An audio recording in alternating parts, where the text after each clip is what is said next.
कुमावत क्षत्रिय समाज ने सौंपा ज्ञापन। आलोक विद्यालय प्रकरण में न्याय की मांग, शिक्षक के सम्मान में समाज एकजुट। उदयपुर के आलोक विद्यालय पंचवटी में हुए विवाद के बाद कुमावत क्षत्रिय समाज उदयपुर ने आज जिला कलेक्टर एवं पुलिस अधीक्षक को ज्ञापन सौंपकर समाज के शिक्षक के साथ हुई मारपीट की घटना निंदा की और दोषियों के खिलाफ सख्त कार्रवाई की मांग की। समाज के प्रतिनिधियों ने बताया कि यह घटना केवल एक शिक्षक पर हमला नहीं बल्कि पूरे समाज की गरिमा पर प्रहार है। ज्ञापन में कहा गया कि विद्यालय प्रशासन ने पहले ही स्पष्ट कर दिया था कि मामला केवल अनुशासनात्मक था, किसी भी तरह की गंभीर या आपत्तिजनक घटना नहीं हुई थी। इसके बावजूद कुछ लोगों द्वारा घटना को गलत रूप से प्रस्तुत कर शिक्षक और विद्यालय की प्रतिष्ठा को ठेस पहुंचाई गई। वहीं समाज की ओर से ये मांग रखी गई कि घटना में शामिल सभी असामाजिक तत्वों की पहचान कर उनके खिलाफ कठोर कानूनी कार्रवाई की जाए और शिक्षक और विद्यालय प्रशासन की सुरक्षा सुनिश्चित की जाए ताकि भविष्य में ऐसी घटनाएं दोबारा न हो और प्रशासन जनता के समक्ष घटना की वास्तविक स्थिति स्पष्ट करे ताकि किसी प्रकार की अफवाह या गलत धारणा न फैले। साथ ही ज्ञापन सौंपते समय आलोक विद्यालय का स्टाफ एवं कई शिक्षक गण भी उपस्थित रहे। उन्होंने कहा कि शिक्षा संस्थाओं में इस तरह की घटनाएं समाज के लिए चिंता का विषय है। समाज के प्रतिनिधियों ने यह भी स्पष्ट किया कि उनका उद्देश्य किसी टकराव का नहीं बल्कि सम्मान, न्याय और शांति बनाए रखने का है।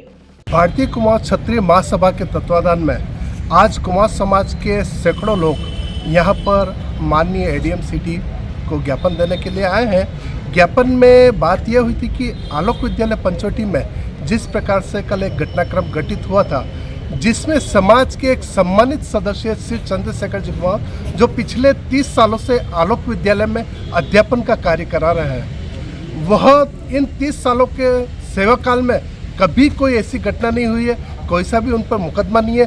बहुत ही सीधे और सरल स्वभाव के व्यक्ति है, चंचल स्वभाव के व्यक्ति है। वो बच्चों में अनुशासन की कैसे रहे उस पर सदैव स्कूल में जोर देते थे। तो कल परसों की जो बात होगी, कक्षा में जिस प्रकार से बच्चे हो हल्ला कर रहे होंगे और कोई कार्य नहीं करके लाए तो बच्चों को कि यार भैया तूने कार्य नहीं किया, इस तरह से थपथपाया। तो उस थपथपाने को किसी व्यक्ति विशेष ने द्वेषतावश उसको बेड टच का नाम दे दिया और बेड टच का नाम देते ही उसको पॉक्सो एक्ट में इस तरीके से आपराधिक मामले दर्ज करवाए जिससे उनकी जो छवि थी वह धूमिल हुई। हम प्रशासन से ये आग्रह करने के लिए आए हैं कि संपूर्ण जांच करें, क्योंकि 54 वर्ष के जो चंद्रशेखर जी कुमावत थे उनके 54 वर्ष की आयु में कभी एक मुकदमा जीवन में कहीं कोई मुकदमा भी दर्ज नहीं हुआ, न कभी किसी से कहा सुनी हुई है, न किसी भी मामले में कोई आपराधिक कृत्य है। बहुत ही सरल व्यक्ति है और समाज में एक जाना पहचाना प्रतिष्ठित नाम है। उनके विरुद्ध अगर कोई ऐसी साजिश रची जाती है तो पूरा कुमावत समाज उनके साथ में खड़ा हुआ है। निसंदेह हम प्रशासन के माध्यम से और आपके चैनल के माध्यम से यह मांग करते हैं कि जो भी घटनाक्रम हुआ है उसकी उचित जांच करें।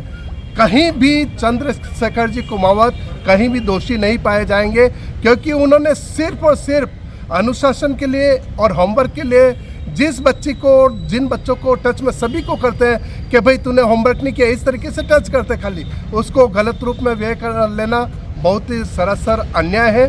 हम सभी मांग करते हैं चंद्रशेखर जी को न्याय मिले और उनकी जो छवि खराब जिन भी माध्यम से हुई है उन सभी असामाजिक तत्वों को भी शीघ्र उनको जो मारा पीटी उनके साथ हुई उन सभी जानलेवा हमला किया उन लोगों को भी गिरफ्तार करें और उचित न्याय प्रदान करें। आपके चैनल से हमारा यही आग्रह है।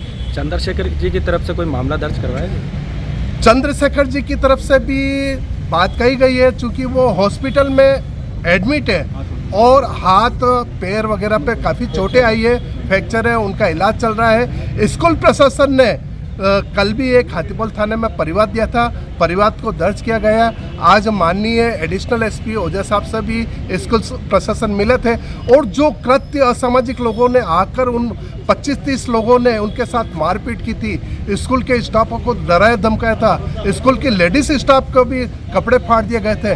तो आज वो भी एफआईआर दर्ज करने के लिए हमने एडिशनल एसपी ओझा साहब से भी मिले हैं और उनसे कहा है कि इस प्रकार का जो कार्य हुआ है उसमें एफआईआर दर्ज करके आगे की कार्रवाई की जाए। मैं मनमोहन भटनागर प्रवक्ता हूँ। विगत 30 वर्षों से आलोक संस्थान में कार्यरत हूँ। मेरे को बड़ा अफसोस है कहते हुए कि शिक्षा के मंदिर में कुछ असामाजिक तत्व बिना किसी प्रोटोकॉल को फॉलो करते हुए एक बहुत कमज़ोर से पतले दुबले से शिक्षक के ऊपर क्लासरूम में जाके, जहाँ बच्चे शिक्षा में रहते हैं, जहाँ बच्चे पढ़ाई कर रहे हैं, उन बच्चों के सामने अचानक से इस तरह से हमला कर देते हैं। कम से कम प्रोटोकॉल फॉलो करते, प्रिंसिपल के पास जाते, उसके पश्चात उनसे बात करते तो कुछ बात अलग होती, लेकिन उन्होंने जा कर के विभत्स रूप अपनाया और अलग सनातन संस्कृति की जो अलग जगह रखी आलोक संस्थान ने कि ऐसे शिक्षा के मंदिर में जाकर के उन असामाजिक तत्वों ने एक हमारे शिक्षक पे जो बेदाग है, मैं खुद कहता हूँ हम वो शिक्षक हैं जो रात को अगर कहीं कंपटीशन में बच्चों को लेके जाते हैं तो जिम्मेदारी से जब तक घर वाले दरवाज़ा नहीं खोलते हम बच्चे को छोड़ते नहीं हैं। उसमें चंद्रशेखर भी था,